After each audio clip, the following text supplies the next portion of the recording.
Welcome everybody to the War and Peace Baseball Podcast. I'm here today with Farbod Markazi and Alex Rudy. I'm Alex Uwe. Guys, it's been way too long. It's been almost a month. It's been a long day. That too. It's like 11:23 a.m. How's it been a long day? It's been a really long day, you know? Okay. I was just trying to start that song, but I guess not. No, we're not doing that. Never. Okay. Alright then. And everybody has no idea what we're talking about. We're just talking. We're going to go through pretty much everything that's happened in the last month in less than an hour. It's doable, right? We can do this, I think. It's just a month. I mean, it's not that much stuff. Alright, let's go in and get to probably like the story of the year here. Bartolo Colon, of course. He hit his first career home run, and I think as much attention as it's got, I still think it's a really underrated feat. You know what I mean? No? Nobody gets it? I mean, this guy, just think about how hard it is to hit a home run at the major league level, and Bartolo Colon, of all people, was able to do it. Yeah, but like he had 20 years to do it. Still, okay, you give me 20 years to hit in the National League and hitting though. You give me 20 years to hit a home run, I probably would not be able to do it. Okay? Well, maybe you're just bad.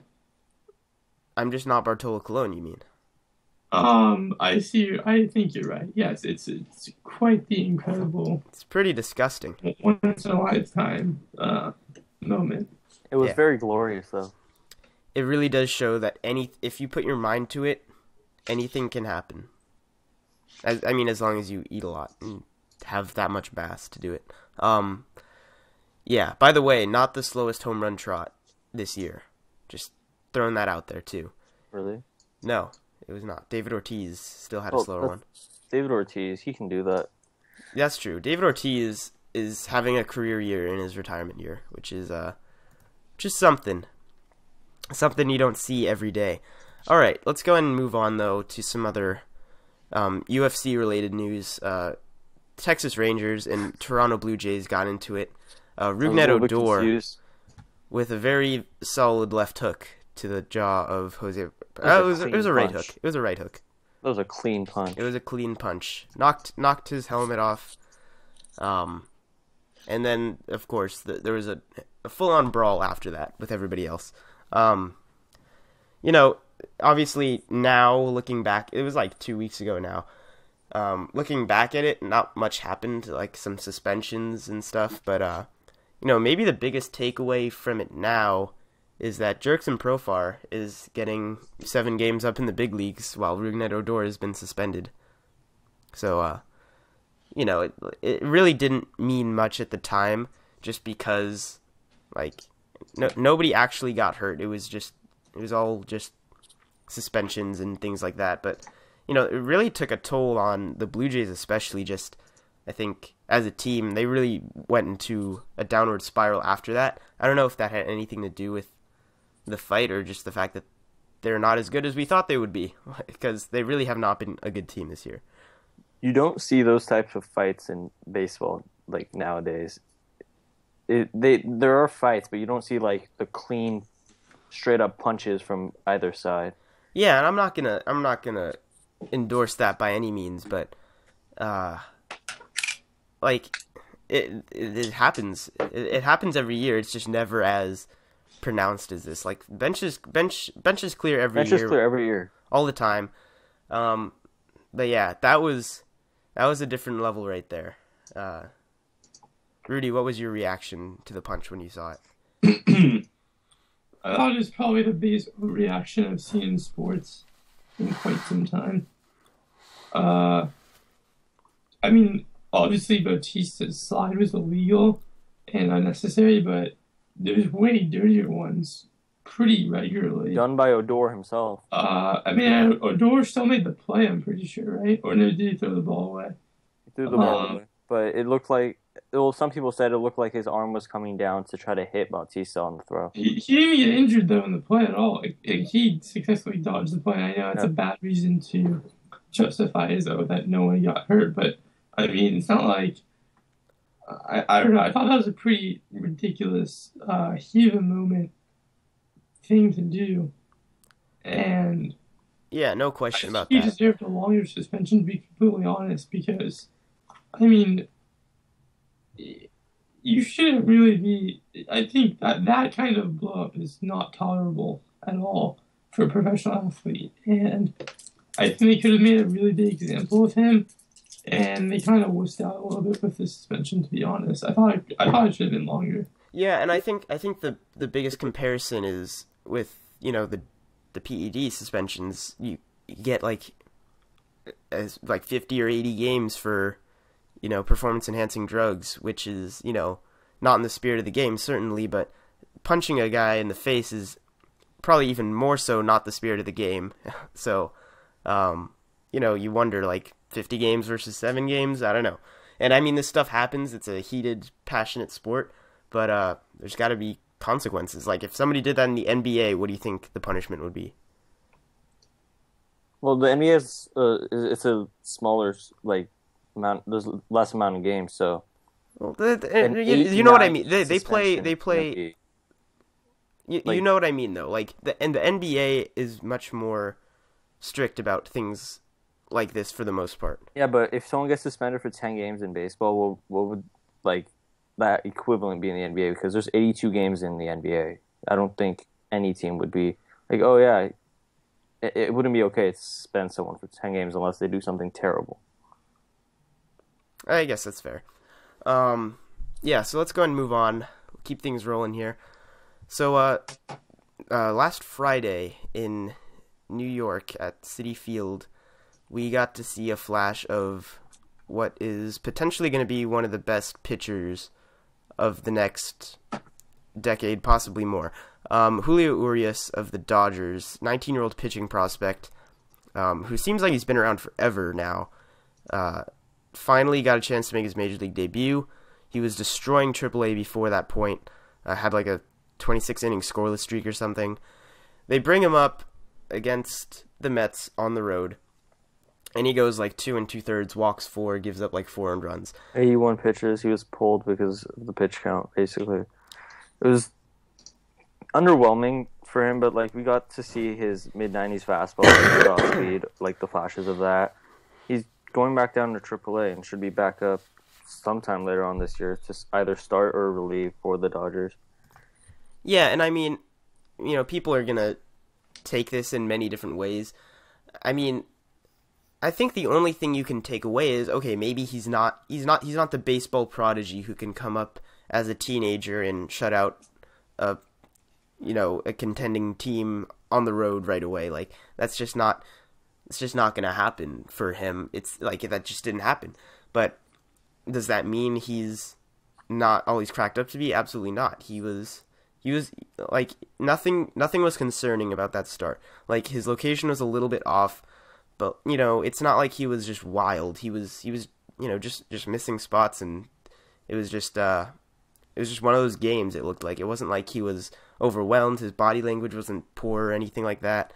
And he battled through some tough innings. And it's not like pitching in the major leagues is incredibly easy. It's still the major leagues. He was just missing a couple of spots here and there. He's going back down. He's going to come back up. He's 19. I feel behind. I'm 17. Yeah, you need to get to work if you're gonna debut in New York 2 years from now. Yeah, especially you, Rudy. You have like months. 7 months. You have months. So you better get to work. I can still hit 90. Well, can you hit 96 and throw a nasty slider? I was making a joke.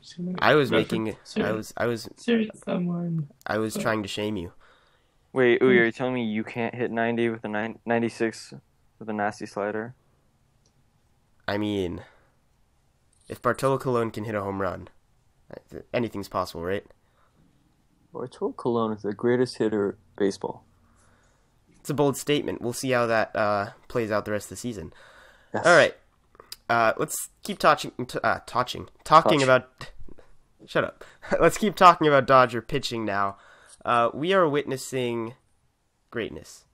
Probably the best pitching performance to start a season that clearly I can remember, but like it's unbelievable what Clayton Kershaw has been able to do, especially this month. He threw 3 shutouts and had somewhere between April and May he had like 6 consecutive games with 10 strikeouts and one walk or less. That's unbelievable. He has over 100 strikeouts on the season and less than 5 walks exactly. He's the first guy in over 100 years. Says a lot. Yes. For me, when Jake Arrieta had has done what he has done over his last 25 starts in his start this year, there's talk of can he take down Kershaw as the best pitcher in baseball. I still don't think there's any way him nor anyone else in line could dethrone Kershaw right now, because I don't want to take anything away from Arrieta, but when you put him and Arrieta side by side over the last 25, 26 starts, they've been very similar. Kershaw's been a little bit better statistically. Yeah, and Kershaw's been doing it for much longer as well. And it's just amazing that Kershaw is not just blowing all the other pitchers out of the water with this. Jake Arrieta is nipping at his heels with a 1.7 ERA and 9-0 record, and he just doesn't lose baseball games, and it's unbelievable, some of these top pitchers in baseball right now.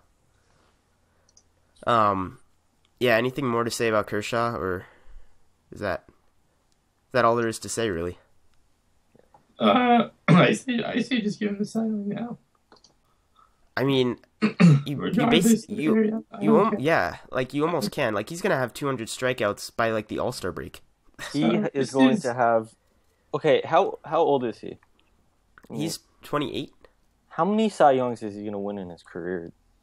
Oh, I don't know. And the thing, 3 right now. The only thing is the Cy Young is a very difficult award to win, just because one really good year from another pitcher could knock you off of that very easily. You know what I mean? Yes. Yeah. I mean, he's obviously got every amount of potential in the world to win the Cy Young every year he pitches until he retires, but that's just not going to happen because you run into Jake Arrieta, what he did last year. As good as Kershaw was, Jake Arrieta was better, and that's just going to happen every now and then. But right now, nobody's better than Clayton Kershaw. Would you argue that in a fantasy draft, he should have he could have been a legitimate number 1 overall pick right now? Yeah. Would you take him if you drafted today, or if you drafted to start a season, knowing what you know right now? I wouldn't take him 1. You wouldn't, but definitely top 3. I think I might, because it's not just the wins. The strikeout to walk ratio is unbelievable. Put a 0.5 something whip, that's just an unheard of range. The ERA is obviously super low. This I can't think of any more guaranteed success in baseball than him. On a every time he takes the mound, I think he's gonna strike out 10 and get a win. Go 7 strong at least. You know what I mean? Yes. I think it's a legitimate argument. So speaking of strikeouts and pitching performances, Max Scherzer had himself a game, threw a 20 strikeout game earlier this month against the Detroit Tigers, his former team. How about that? It was not a shutout even. He gave up 2 solo home runs along the way. But he definitely looked like a different pitcher in that game. He looked like Max Scherzer from the previous 2 years. Everything was working. The slider was unbelievable that game. No, Miguel Cabrera whiffing at a fastball down the middle. That's when you know your stuff is really good. And that happened a few times. I was watching First Take. I think the day after this happened, and they were talking about the degree of difficulty between a 20 strikeout game and a no hitter. And I mean, what do you guys think is harder, a no hitter? Oh, so much harder to throw a 20 strikeout game. Yeah, I completely agree. Rudy? What? Hi, welcome to the War and Peace Hi, Baseball I mean, podcast. we've been kind of podcasting for a little bit. What do you think is harder, 20 strikeout games or no hitters? That's both. I don't know. Both. Wow. They're probably pretty equal. Such I would say no hitters a little bit harder because there's just so many ways that a hit can just happen from pure like luck versus I guess. if you're just playing a terrible team that's doing really bad and your stuff is really on. If you're 20 strikeouts, it is barely easier, but not significantly. But I think history would suggest otherwise, just because there's only been like 5 20 strikeout games in Major League history. There's been, you know what I mean? There's been. Oh, really? I'm done then. Never mind. Yeah, that's what I was gonna say. There's been like 5 20 strikeout games, and then we know how many no hitters. I mean, I'm not taking anything away from guys who throw no hitters, but no, you're taking everything away. But compared to guys who strike 20 guys out, I think striking out 20 guys is a little bit harder. And against an offense like the Tigers, too, it's not like you went up against the Padres and said, "Okay, I'll sit all of you down and strike out 27 of you." That there's some good bats in there. You know, Victor Martinez is one of the hardest batters to strike out in all of baseball, and he got him 3 times in that game, I'm pretty sure. Miguel Cabrera, same deal there. Ian Kinsler does not strike out a lot. You know, it's just a lot of stuff like that. I think it just had to be a lot of fun for him to do that against his former team. I think that made it even better, right? Yeah, absolutely. So if you were going to ask Scherzer today what his most memorable game pitch was, do you think it was the no hitter? Yeah, either of his no hitters or his 20 strikeout game. I think he'd say no hitter. Just because, I mean, I don't know. I'd still think he'd say no hitter. I feel like the no hitters was like, for a 20 strikeout game, it was not celebrated that intensely, like compared to a no hitter. You know what I mean? I feel like it deserved more celebration. Yeah. On field, you know, after the game. Right? I agree. I don't know. All right, let's move on to some other pitching news. Do you want to share this one with us, since it's so near and dear to your heart?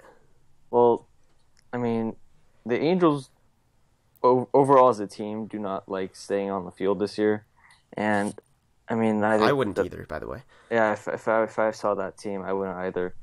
Knock on wood, I don't want anyone else to get hurt, but within a week, we found Angel fans and everyone else found out that both Garrett Richards and Andrew Heaney had a tear in their UCLs. Heaney was going to use the PRP injections, if I'm not, and because the degree of the tear wasn't as bad as in Richards' arm, and Richards was supposed to just go straight up Tommy John, be ready around midseason 2017, but for some reason, he had a lot of second opinions and everything, and now he's going to have a stem cell shot. Like, do you guys know what that is? Yeah, I mean, I'd listened to another podcast which explained it pretty decently. They take something from his bone marrow and like put it back. I don't know. They try to fix it. I'm not a doctor. Yeah, they inject a lot of like cells with like lots of growth factors and things like that to basically just enhance like the cell division and things like that. But the point is, it's not guaranteed by any means. Tommy John surgery really is not guaranteed by any means at this point either. But you know, I think there is a chance that he pitches this again. goes. I mean, I think I've read into this, and they said, and what I read was, for whatever reason, the doctor that does this doesn't say what MLB pitchers he's done this for, because apparently he's done it for other guys. He said he's had over a 50% chance of success rate, and if it does go right, I'd be happy because there's Tommy John surgery. If we can find a alternative where the pitcher won't be out that long, there'd be that's huge. Yeah, and apparently there's not just like one method of like stem cell injection. Like there's lots of different like variations of things like that. There's no formula yet for this. It's not like Tommy John surgery, where it's just like, you know, it happens so often that, you know, there's basically a routine for it at this point. There's no routine. I think pitching this year is a bit overly ambitious, especially the state that the Angels are in. If this does happen to work, I don't even know if that I'd want to see him come back to the mound this year. I'd rather want him to get on a throwing program and take a really, really careful rehab approach. And, you know, if that goes well...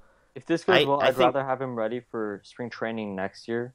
Yeah. Come back this year, put innings on his arm, because this team is not going anywhere. It's not going anywhere at all. So I'd rather have him just get on that throwing program, work on some stuff, get ready for opening day next year. You know, they're not in last place. They're half a game ahead of the A's for last place. It's what you choose to. It's the information you choose to include that makes the statement work. But they're not in last place. They're not a last place team. I'm an Angel fan, so I'll say they're not in last place. I'm a baseball fan. They're half a game ahead of the A's. Which it's so sad how quickly the A's have fallen. Which we've talked about plenty in the last. Well, I mean, they intentionally fell.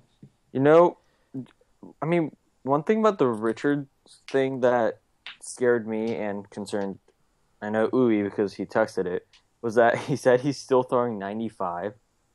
I was like, why are you trying this still? I don't know why he's... I don't know if he was... Like, how is he throwing 95 with a torn UCL? I don't get it. I mean... Why is he trying to throw 95? That's more the point. Like, I get that you can, but why would you? Stop. It kind of sums up the Angels' whole attitude, to be honest, on the game, where they really overestimate their own talent and window to succeed when they clearly, you know, aren't good enough or to contend. They're just not very smart. It's not just their own attitude. I mean, they're absolutely fucked, sadly. I agree. I'm sorry, but you're kind of considering you're the best player in the world.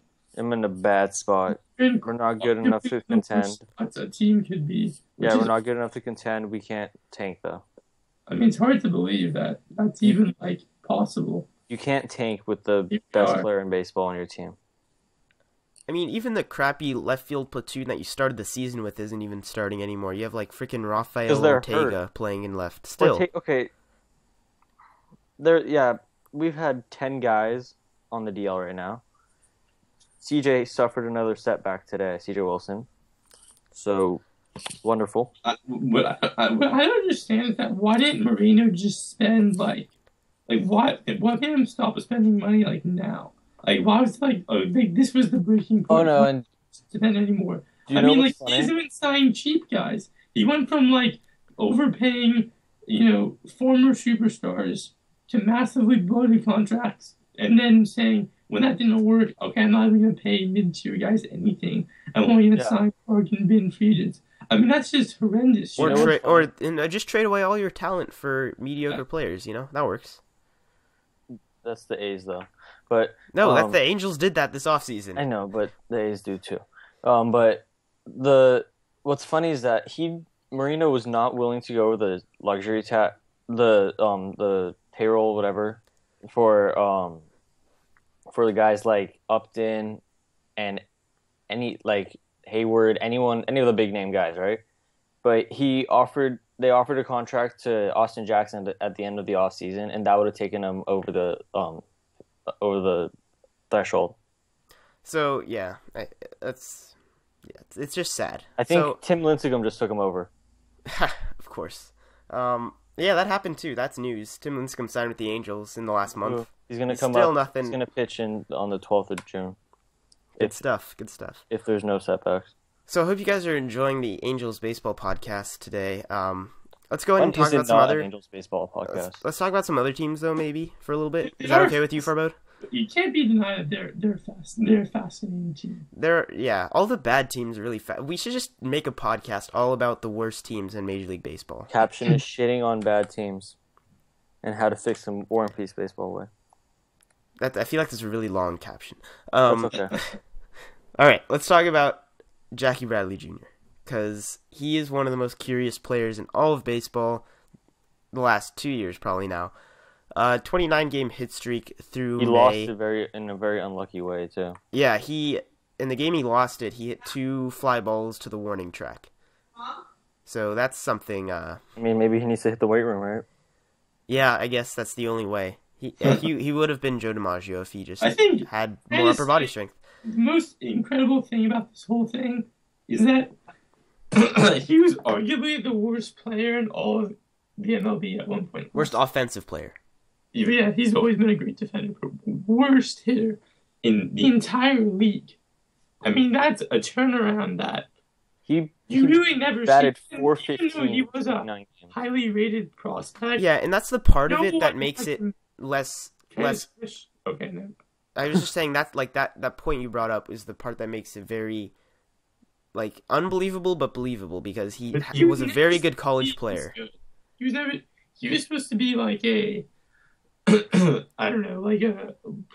What is He's a center fielder for the White Sox. Adam Eaton. Like Adam Eaton level player, not a starting all-star center fielder level. And he still might just be an Adam Eaton level player. Like he might hit 15. He might just hit 15 home runs with 20 stolen bases Yeah, and he's not hit 290 to 300. Like that's probably what he is long term. But it's a nice streak to have. He's incredibly streaky. Earlier this season, he had one of the most horrendous streaks the other direction too. So, I mean, hopefully he finds some balance there, and it looks like he definitely has. 29 games is nothing to ignore. I mean, it's a hot streak, but that is a long hot streak, and there's something to be said for that. I've seen plenty of breakdowns of like the adjustments he's made to his swing, and like he now has a leg kick and all that kind of stuff. Like, it's just comfort. That's all it is. Like they talk about all the mechanical things that he's done differently. It's just comfort at the major league level to handle major league pitching, and that comes for some players later in their careers than others. Not everybody can be Carlos Correa and come out against major league pitching as an all-star. It just doesn't happen that way for everybody, Accepted. which is part of the reason why I'm still hanging in there on Byron Buxton. But we'll talk about him another time because he is irrelevant right now. But he is tearing up the minor leagues, which is nothing new for him. So, hopefully he just builds some confidence. It's all about comfort and confidence at the big league level. Freddie Gonzalez of the Braves is not comfortable right now. He has been fired by the Atlanta Braves. It's probably the right thing to do. The Braves really were not going anywhere with him. He did have a very good overall record with his time in the Braves. Better than I thought, actually. He's not a bad manager. It just wasn't working for him, or wasn't working for the team, really. Congrats, You got out of there. Freddie Gonzalez. I would honestly disagree with you 100%. I would say he's one of the worst managers. Why is that? Surprised he lost with this league. Explain why he's one of the worst, though. Because he's underperformed to various extents with various talents and rosters for about 5 straight years in every single possible fashion. And saw plenty of players leave or get hurt on his watch.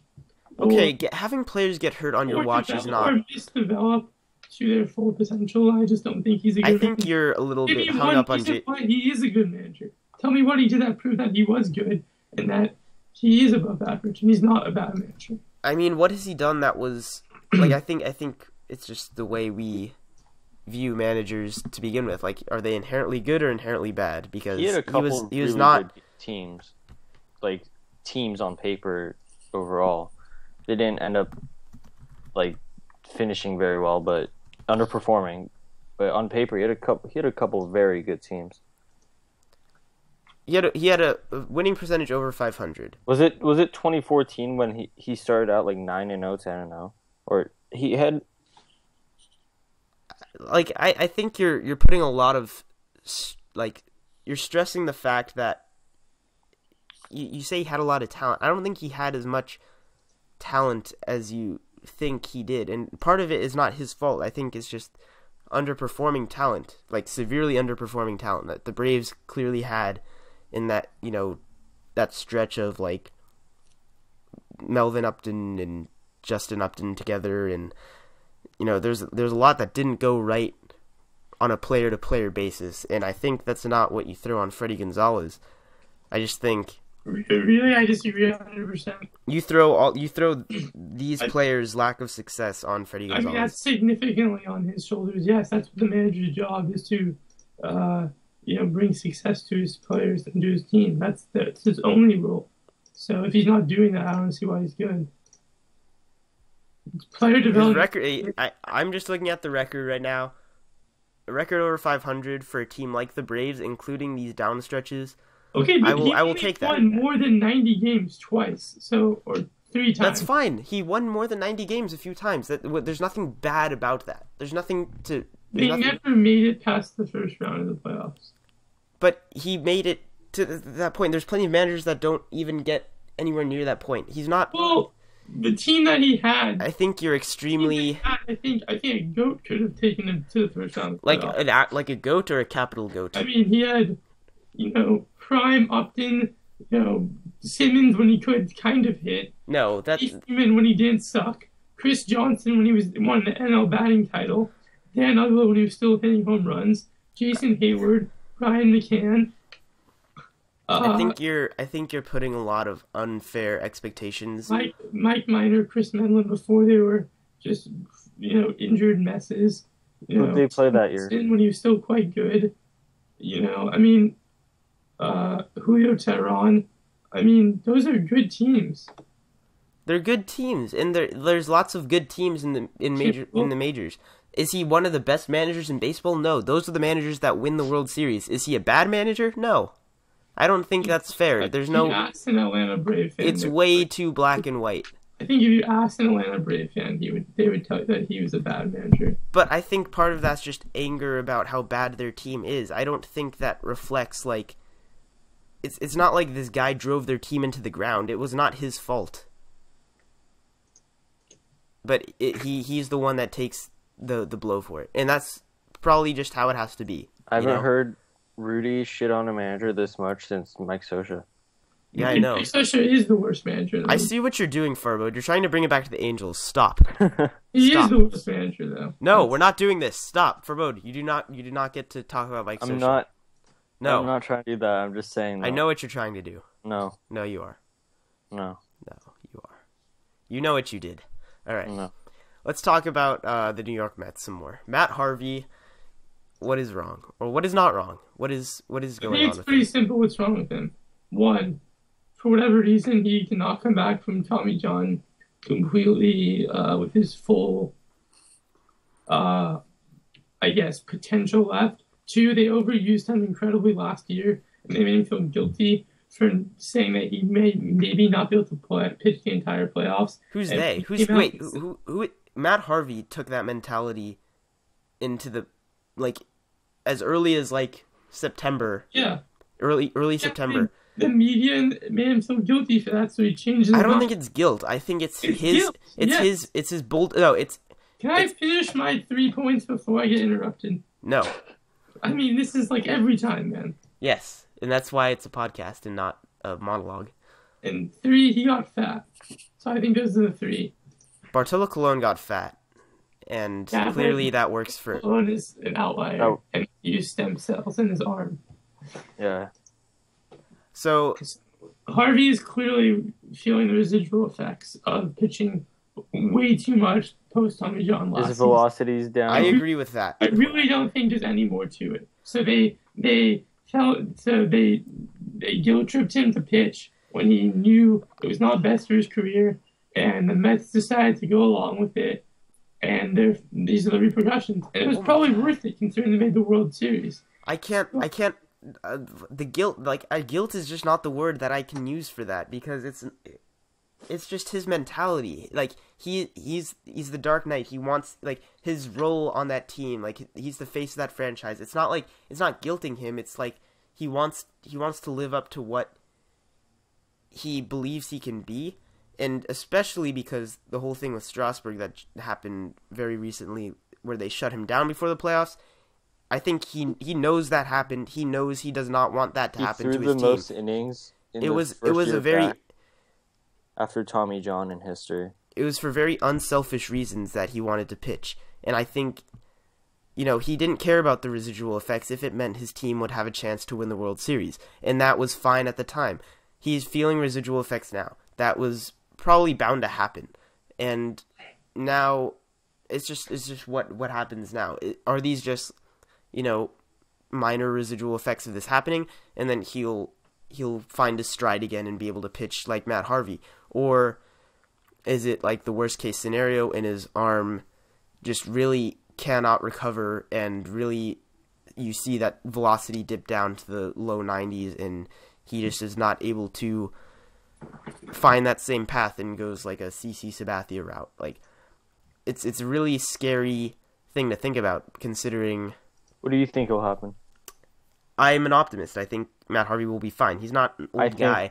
I agree. I think he's a big, strong guy too. I think people forget that. Like, his arm will not just fall off. He clearly keeps he works hard to keep his arm in good condition. He worked very hard in his rehab. That's very encouraging.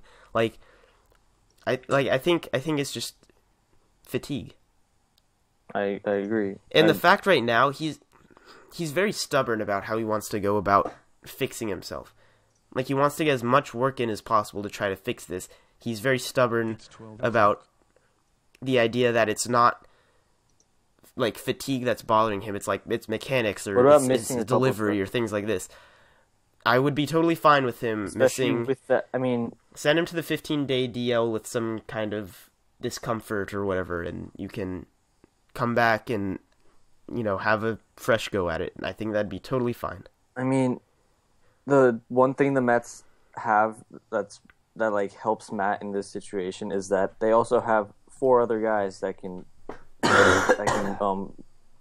pitch very well for them, and let him work it out along the way and not have as much stress on him. Like, I mean, wow, Matt Harvey can't pitch as well right now, but the Mets are going to be fine. They have that many pitchers. Yeah. They're going to let Matt Harvey work it out throughout the season and hopefully get better. I think he's going to get better. I'm an optimist too. He's too good a pitcher to not. His velocity's down right now. His stuff's not the same. I think that's all fatigue. So the more immediate concern with Matt Harvey is the fantasy value. And I own Matt Harvey in a fantasy league. And I traded for him earlier this season because I bought low. I'm not using him right now, and I don't think anybody should be using him until he proves something otherwise. But does that mean? Yeah, I think he does pitch today. Yeah, does that mean you drop Matt Harvey for, like, I don't know? Give me like who's a commonly unowned pitcher that's doing okay? Like, would you drop him for CC Sabathia, who did well this month? Absolutely not. No. Would you drop him for, like, I think the potential is way too big to drop him for anyone. Just like for anybody like that wouldn't be a guaranteed. I mean, nothing against him, but compared, I think would you drop him for Michael Fulmer on the Tigers, who's been very good in his last few starts? It's the last few. No, I don't know. I think track record still has to take precedence here in the potential for him to be Matt Harvey. I just think the potential's way too high for him to, for us to like give up on him right now. Yeah, if you want to be completely cynical and say, oh, he's done, like he's not going to have a good season at all the rest of the year, that's fine. But do you want to risk that, and do you want to risk dropping him and somebody else picks him up and he starts pitching well again? Like, you got to think about that too. There's just as good a chance that he's fine. So pitchers after Tommy John, they've all gone through stretches like this. Strasburg was horrendous during a stretch after Tommy John. He had other injuries now. Yeah, he had some kind of like neck bulge. Yeah. I don't know what the heck that was, but he got that removed and he seemed to be fine. Even past Tommy John in his career, so So that's a great segue into Steven Strasburg. He just recently signed a 7-year, $175 million extension with the Nationals. Do we like this deal? I'm gonna say right now, I don't like long-term deals in general. Pitchers. For anybody. I actually don't like it for Strasburg. I think Why? he could have made more money in the open market. Really? I mean... But I Okay, understand but with his 7 injury years... past. No, I understand considering his injury past why he decided not to take that risk. But I just think he actually... I think like the market is so inflated that he could have made even more. That's all I'm trying to say. Again, other teams know his injury risk. I agree with that, but just considering his past and anything like his injury past and anything that could happen to him in the future, I think this just sets him up. I mean, can I say something? It really shows you how... Well, okay. Where'd he go? I'm sure there was something important to be said. I heard horrendous, and then yeah. So basically, the point is, it's hard to say if anybody would even offer him a 7-year deal in the open market when he hits free agency. I personally, I don't. Okay, long-term deals are okay for offensive position players. I hate long-term deals for pitchers. I don't even like them for position players because they decline too. It happens very, very frequently where good hitters decline very quickly. I agree. There's hitters decline, but with pitchers, you're relying on that arm, and if that arm knock on wood, gets hurt, that arm is there's so much that I don't want to put $175 million on a right-handed arm, on a left-handed arm. So any pitchers, basically. Yeah, I would not put $175 million in 7 years on a Steven Strasburg, especially with his injury past. Yeah, I mean, that is fair. He's definitely pitched well worthy of a contract like this. If you were just to look at him, what he's done this year, he's one of the top 10. He's definitely earned it. I completely agree. He's definitely etched himself into the top 10 pitchers in baseball right now. But that's right now. And I'm not saying anything, but there's always injury risk, and Strasburg has had previous injury risk, and it could be potentially career ending if anything bad happens again.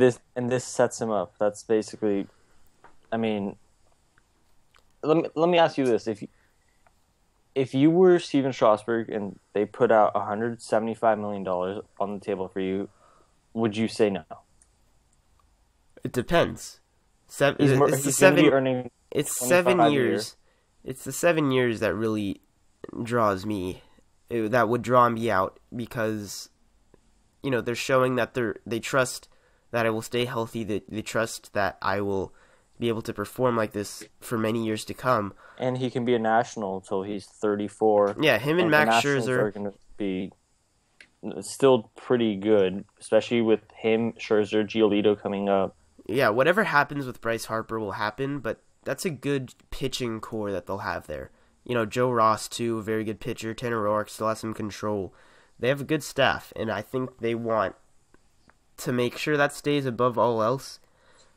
I don't know what does this do about Harper? What does this do for Harper since they locked up Strasburg? I mean, I don't know. I haven't taken a look at their payrolls to tell you anything. To be it's able an interesting thought. I mean, do we have our lefty reliever back? Yeah, I'm right here. No, the other one. Yeah, I'm here. Okay, good. We're just about done talking about Strasburg for the most part. Rudy, what do you think Strasburg? I've just been listening. I haven't really had anything to say. Sorry.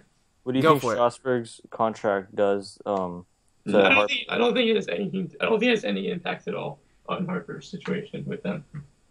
Okay. I think they're gonna try to extend Harper. I think you can say no.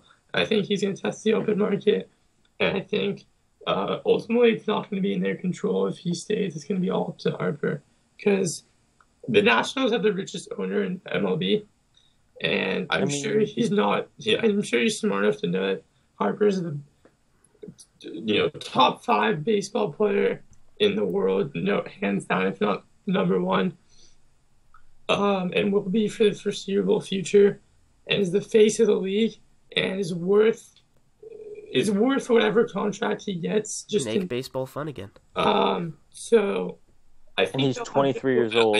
I think they'll be pretty willing to offer him whatever he wants. I think it's just up to Harper if he wants to stay a National through his prime, or try another team, another storied franchise, maybe team up with Jose Fernandez and Machado, storm the Yankees, and bring glory back to New York. The Angels should sign him. Funny. Where would they get that money for? Oh wait, they should ask Austin Jackson. Wait, what? Yeah, that contract. I don't offered.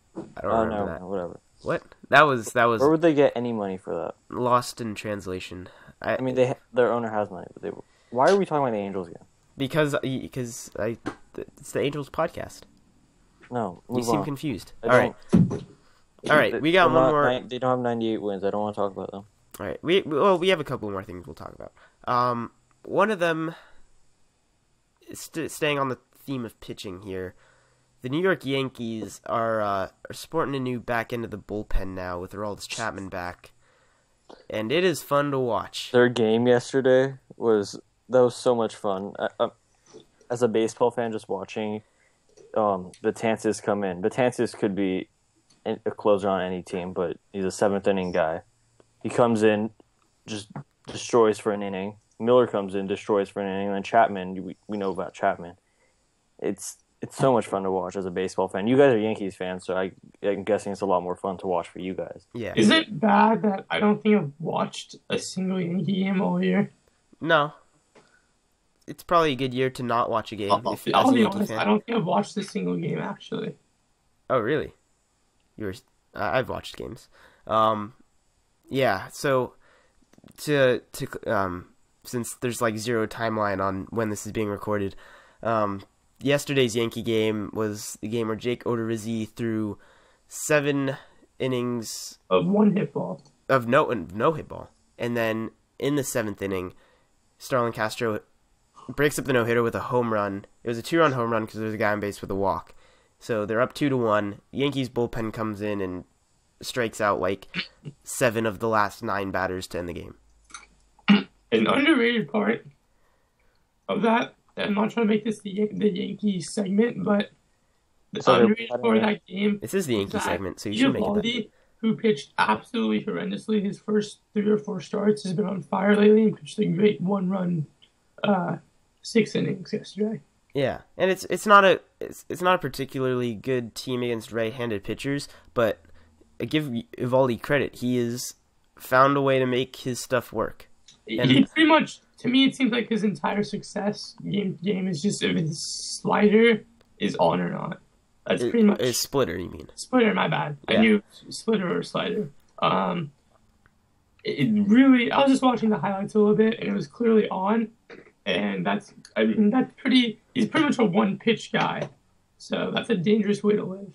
Yeah, and considering the average fastball velocity is at 98, it's amazing how easily players can hit that fastball, but there's a lot of other variables, spin rate and all that kind of stuff. The average fastball velocity in the league is 98. No, his average fastball velocity is 98. Really? Yeah. Eovaldi's. Yeah, or it might be high 97s, but yeah. Wow, he should be way better. Yes, that is what I'm saying. He can consistently touch 100 miles per hour with the fastball, but it's very hittable.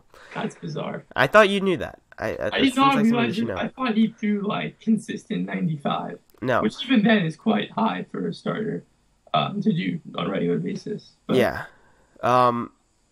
Yeah, so, Nathan Eovaldi, if you want him, if you want to take a risk, go for it, because he is still a risk. He's certainly gotten hit very hard in the past, and it might happen again. But right now, if you want to ride the wave, ride it. Yeah, so the Yankees bullpen is very good. I own all of the Yankees bullpen pitchers in my fantasy league just for fun. Like, 2 of them don't get me any saves, but they're just so good that I just own them anyway. Like, too bad the rest of their team is awful. It's awful. Okay, sure. You don't think it's not awful? It's not awful. What are you saying? You think the Yankee team this year past their bullpen is good? It needs improvement. I would say it's quite. I would say it's the worst team in quite. And it's lacking in the young players that they have available, or that they have going forward. It needs Greg Bird. It needs Jorge Mateo. Like, it needs these pieces. Mark Teixeira said last week that he has the ability to carry a team. He's just not doing it right now. Well, I mean, Interesting. Bartolo Colon hit a home run, so anything can happen. Right? Of course. Okay. Yes. All right, so let's talk about our last story that we have here for today. The Kansas City Fight Club. What else is new? I hate them so much. They had the most unbelievable series them. that I've ever seen, ever, in all of history. Maybe not that last part, but it was unbelievable. So, I believe. Let's. I'm gonna pull up the thing so I can make sure I get these numbers exactly right. The thing of all things. Okay, they won 3 games against the White Sox, in which at any point in the game they've had win probabilities of, or no, these are the probabilities the White Sox had to win the game against the Royals: 93.8%, 99.9%, and 88.4%. And the Royals won all those games. They came back a combined 15 runs 6th inning or later in a 3-game series, including a 7-run 9th inning on Saturday. Are we letting that sink in? I'm not. I mean, I hate them, but I can't deny it. They have something special about them that is that's just Freaking unique. magic. I think they're the ultimate proof of chemistry. You know, of the difference chemistry can make. And I haven't seen a baseball team with this much chemistry in probably since maybe like the 2004 Red Sox. Or even the 07 Red Sox had some pretty good Or chemistry. the 07 Red Sox too. Also a great example. I mean, the Cardinals consistently have really good chemistry. Like, there's teams like the Giants have amazing chemistry right now, currently. In the last 5 years, that's as good as chemistry as I've seen, right? Like, but the Royals, the Fight Club, have a different kind of chemistry. You know what I mean? Guys, yes? not to I interrupt your Royals talk, Matt Harvey pitched a good game today. Hey, what did he do? 7 innings pitched, 2 hits, no runs, 1 walk, 6 Ks. Hey, good job on the bench for me, bud. So, yeah. Yeah, good news. Quintana also threw a very good game against the Mets. It's a 1-0 game right now.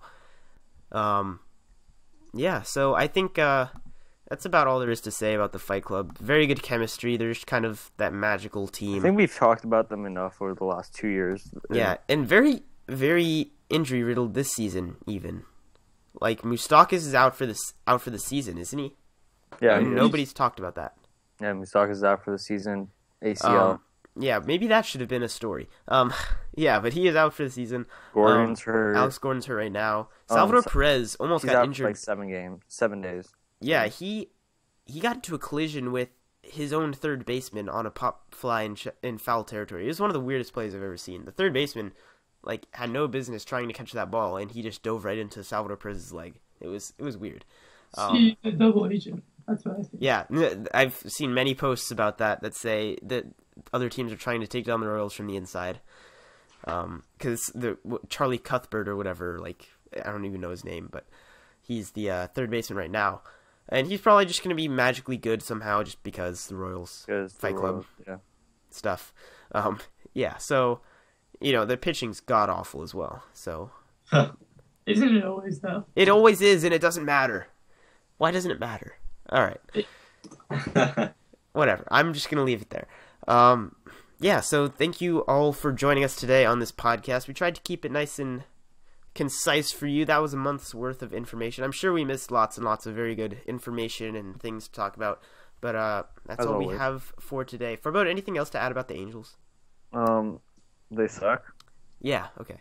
Good note to end on there. Let me plug a few things for you. We're on Twitter. You can follow us at WPB_podcast. We tweet stuff there. It's a good place to go if you want more content and stuff. So we also have our website. The link is below as well. You can email us, warandpeacebaseball@gmail.com, if you are feeling that as well. So that is all for today. Thanks again for watching. As always, Farbode.